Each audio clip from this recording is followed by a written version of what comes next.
অনেক পরিমাণ অর্থ থাকায় আমার ভবিষ্যৎ প্রজন্মের জন্য একটি ইলেকট্রিক গাড়ি কিনি এবং তার ফার্স্ট লুক পরিদর্শন করতে আমরা সেদিন সকাল সকাল কাওয়াসাকি নিয়ে বেরিয়ে পড়ি হালকা শোলা দিয়ে তৈরি একটি বাড়ির উদ্দেশ্যে, যেটাকে লোকে ইকো পার্কের সোলার ডোম নামেও চেনে। আমরা গাড়িটা যতই সামনে আগানোর চেষ্টা করছিলাম আমাদের ততই পিছিয়ে যেতে হচ্ছিল, কারণ আমরা ব্যাক বেঞ্চের ছিলাম, আর গুরুজনদের মতে ব্যাক বেঞ্চেরা জীবনে এগোতে পারে না।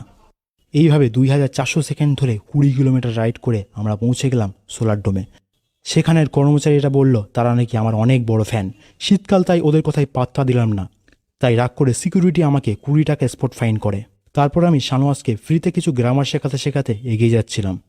খবর পেয়ে কিছু স্কুল স্টুডেন্ট চলে আসে শিখতে। নীল সাদা ড্রেস পরে অযথা ভিড় করায় ডোম কর্তৃপক্ষ তাদেরকে বলল এখানে নয়, নবান্নে যাও। টিকিট কাউন্টারে গিয়ে জানতে পারলাম সিনিয়র সিটিজেনদের জন্য টিকিট ফ্রি। তারপর আমাকে একটি অরেঞ্জ রঙের টোকেন দিল, যার নম্বর ছিল 155। ভেতরে ঢুকে দেখলাম একটি ঘরে লেখা আছে হিস্ট্রি অফ এনার্জি। এইচএসে ইতিহাস না থাকায় কিছু বুঝতে পারলাম না, তাই একটি টাক মাথা রোবটের কাছে ব্যাপারটা জানতে চাইলাম।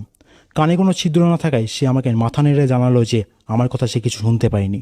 এগোতেই এক ভদ্রলোককে দেখলাম কারেন্ট হাতে নিয়ে পোজ মারতে গিয়ে শখে স্ট্যাচু হয়ে গেছে, যিনি আসলে এনার্জির বাবা, নিকোলা টেসলা।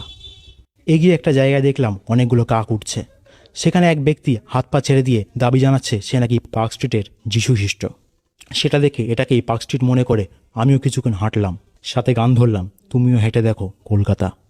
এটা দেখে প্রথমে ভাবলাম মাথার উপর সূর্য নেমে এসেছে, তারপর বুঝলাম ওটা সূর্য নয়, কমলা লেবু। কিছুটা কৌতূহলের সহিত সদ্য চাঁদ থেকে নেমে আসা এই প্রাণীটিকে দেখছিলাম। পাশে দাঁড়িয়ে থাকা ভদ্রলোকটি হাত দেখিয়ে বলল ভাড় মে যাই, তার নাকি 500 কোটি ফেস ভ্যালু। এগিয়ে জগদীশচন্দ্র বসুকে নতুন এক রূপে দেখলাম, যিনি এখন গবেষণা ছেড়ে রাজনীতি করছেন। তাই হাত তুলে বলছেন ধর্মতলা চলো।